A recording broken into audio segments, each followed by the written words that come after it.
ربیع الاول کا چاند نظر آتے ہی جہاں ہر طرف خوشی کی لہر دوڑ جاتی ہے، وہیں پہ سوشل میڈیا پر ایک بحث چھڑ جاتی ہے۔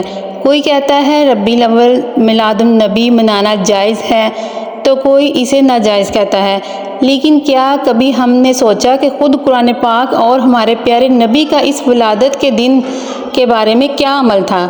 آج کی ویڈیو میں ہم کسی بحث یا جھگڑے کے بغیر دلوں کو جوڑنے والی وہ سچائی جانیں گے جو ہر مسلمان کو معلوم ہونی چاہیے۔ سب سے پہلی اور خوبصورت بات یہ ہے کہ ہمارے پیارے نبی خود اپنی پیدائش کے دن روزہ رکھا کرتے تھے، یعنی کہ جس دن ان کی سالگرہ کا دن جس کو کہا جاتا ہے، جس دن ان کی ولادت ہوئی تھی، اور شکر گزاری کرتے تھے۔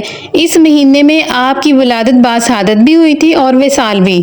قرآن پاک میں اللہ تعالیٰ نے خود فرمایا کہ اللہ کے فضل اور اس کی رحمت پر خوشیاں مناؤ، اور ہم سب جانتے ہیں کہ کائنات میں محمد صلی اللہ علیہ وآلہ وسلم سے بڑی رحمت کوئی اور ہو ہی نہیں سکتی، جنہیں تمام جہانوں کے لیے رحمت بنا کر بھیجا گیا۔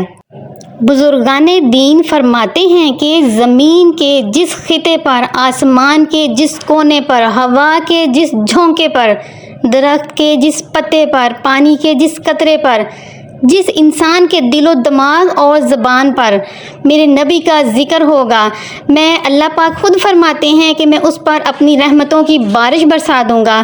آپ کی زندگی ہمارے لیے بہترین نمونہ ہے۔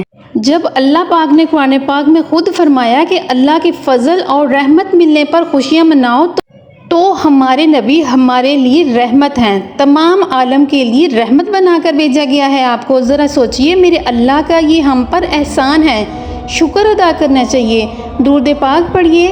یہ ہماری خوش نصیبی ہے کہ ہمارے نبی اور ہم ان کے امتی ہیں۔